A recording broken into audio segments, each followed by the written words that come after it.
Star Wars #1 was an amazing introduction into one of the most scarcely visited points of Star Wars history in both canon and legends, the time in between Episode 5 and Episode 6. This issue takes place during the flight back to the Rebel fleet at the end of Empire Strikes Back. We get to see Luke, Leia's, Chewie's, and Lando's immediate reaction to the events that happened at Cloud City we saw during the film. We witness the struggle that Luke faces after learning that Vader is indeed his father, and he also realizes that both Obi-Wan and Yoda straight up lied to him. This issue also gives a window into how the Rebel fleet is doing after it's left on its heels after the events of the Battle of Hoth, and they're not doing so well. Finally, we are introduced to a new terrifying Imperial that is most likely going to be a greater thorn in the Rebel side in the coming issues.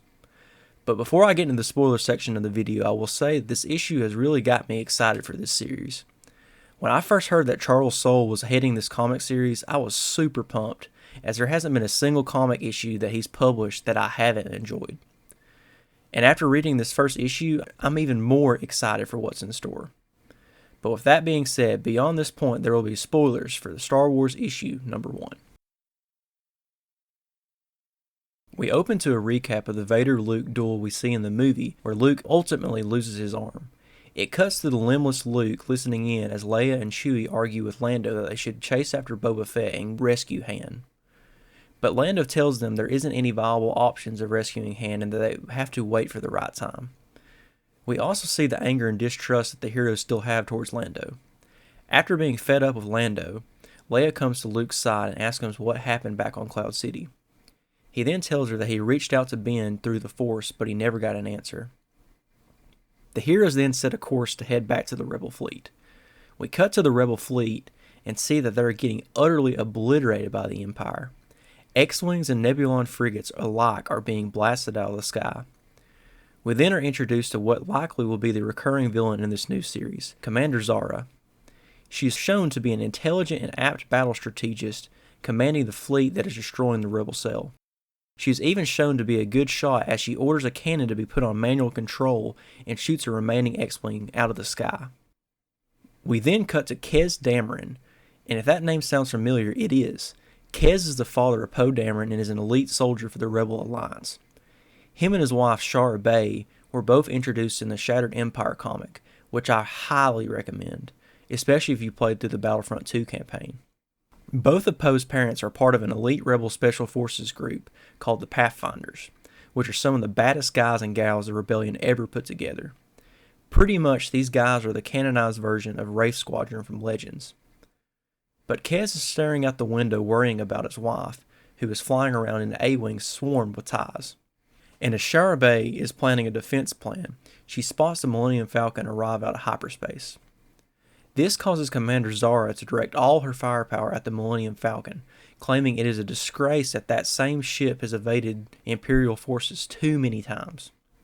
The crew of the Falcon is then tasked with taking out enough of the Imperial forces to allow the transports to escape. Lando and Chewie pilot the Falcon as Leia and the one-handed Luke has to man the guns. As Luke is shooting, he reflects back on Ben and how he lied about Vader, that he was indeed his father. Increasing his rage and giving into the dark side for only a brief moment, an amazing scene occurs where Luke reaches out in the Force and yanks TIE fighters into each other, wiping out an entire squadron of fighters, leading Lando to fire missiles into the Star Destroyer's guns and allowing an opening for the rebels to escape. After rallying with the fleet, Leia talks with Kez and asks them how they were discovered. They then realize that the Imperials have found a way to break the Rebellion's codes, and now anytime a Rebel cell contacts another, the Empire will discover the location of both of the fleets.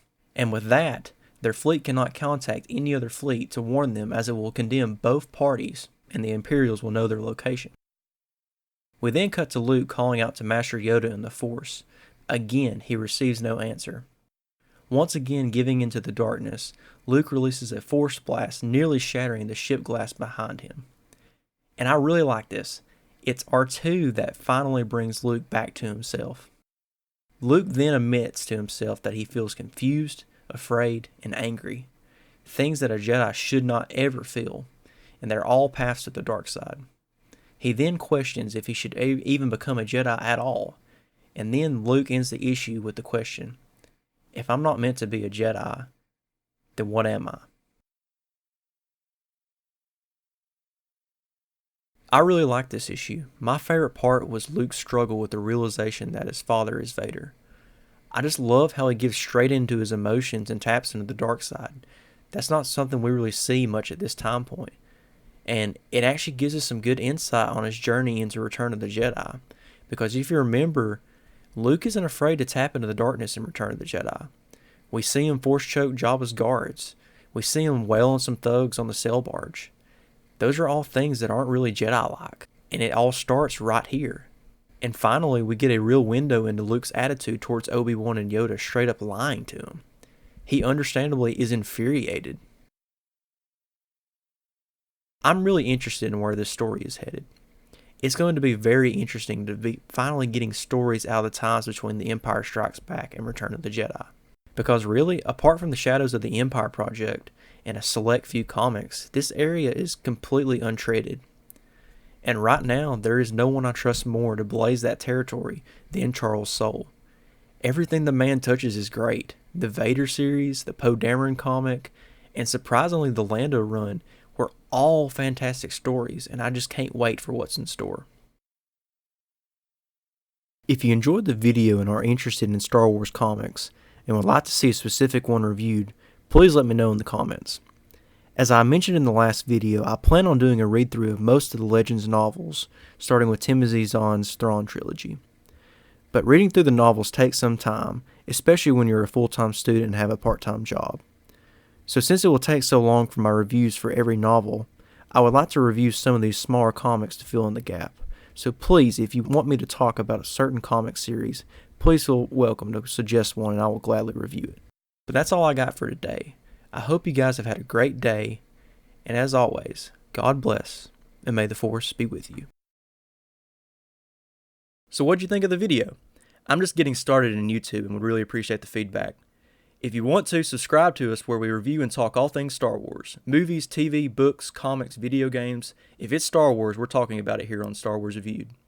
But that's it for today, and as always, God bless, and may the Force be with you.